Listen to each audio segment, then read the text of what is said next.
আজ আমরা বানাবো ইনস্ট্যান্ট ধোসা। তার জন্য এখানে আমরা নেব 2 কাপ চাল, নেব 1 কাপ বিউলির ডাল দিয়ে 2 ঘন্টা ভিজিয়ে রাখবো। আর তারপর ভালো করে ধুয়ে রেখে এটাকে আমরা কী করবো, পেস্ট করে নেব। পেস্ট করা হয়ে গেলে একটু সামান্য জল অ্যাড করবো। দিয়ে এখানে আমরা কিছু সবজি নেব, পেঁয়াজ নেব, সেদ্ধ আলু নেব, গাজর নেব, গ্রেট করে রাখা কাজু কিশমিশ, লঙ্কা নিয়ে নেব। দিয়ে ভালো করে সেদ্ধ আলুটাকে এখানে ভালো করে গ্রেট করে নেব। দিয়ে কড়াইয়ে তেল দেবো, তার মধ্যে শুকনো লঙ্কা দেবো, ফোড়নে দেবো এখানে আমরা কালো জিরে। আর দিয়ে ভালো করে একটু নাড়িয়ে নিয়ে তারপরে দেবো পেঁয়াজ, আর দেবো এখানে কারি পাতাগুলোকে। আর একটু গোল্ডেন হয়ে গেলে তারপরে কাজুগুলো দিয়ে দেবো, আর দিতে হবে এখানে আমরা কিশমিশগুলোকে। দিয়ে ভালো একটু ভাজা ভাজা টাইপ হলে তার উপর আমরা এখানে দিয়ে দেবো হলুদকে, আর হলুদ দেওয়া হলে স্বাদ মতো দেবো নুন। দিয়ে এখানে যে আলুটা আমরা রেডি করে রেখেছিলাম সে গ্রেট করে রাখা সেই আলুটা দিয়ে দেবো। আর তার এখানে আমি দিয়ে দেবো লঙ্কা কুচি কুচি করে দেবো, টেস্টটা সব জায়গায় পৌঁছাতে পারে। আলু দেওয়া হয়ে গেলে ভালো করে মিশিয়ে নেবো। আর তার উপরে দেবো আমরা সাম্বার মতো, কারণ এটা পুরো সাম্বার টেস্টটা বানাতে চাইছি।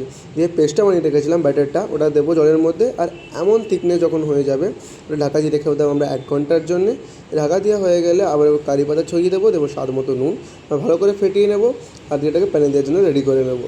দিয়ে প্যানটা গরম হলে একটু জল ছিটিয়ে নিতে হবে আমাদেরকে। আর তারপরে এখানে আমরা দিতে হবে ব্যাটারটাকে। আমরা 2বার ব্যাটার নেবো, ওই 2 হাতা মতো। আর তারপরে ধোসার শেপে ভালো করে ঘুরিয়ে ঘুরিয়ে আমাদেরকে তো ধোসার শেপ দিতে হবে। আর একটু সাজানোর জন্য এখানে দিয়ে দেবো গাজরটাকে গ্রেট করে ওপরে। তার আগে সাদা তেল দেবো, গাজর গ্রেট করা হয়ে গেলে তারপরে আমরা যে পুরটা বানিয়েছিলাম এই পুরটা দিয়ে দেবো এখানে ওপর থেকে। আরও সাজানোর জন্য এখানে আমরা বেদানা দিয়ে দেবো, কিছু বেদানা কুচি। আর তারপরে ভালো করে দু সাইডটা গরম হয়ে গেলে ওপরে একটু বাবলস চলে এলে দু সাইড যেন ভালো করে কভার আপ করে দেবো। আর রেডি হয়ে যাবে তো ইনস্ট্যান্ট ধোসা। আমরা এখানে চাটনি আর সাম্বারের সাথে দিলাম। আপনিও বানাতে পারেন, বলবেন আপনার কেমন লাগলো।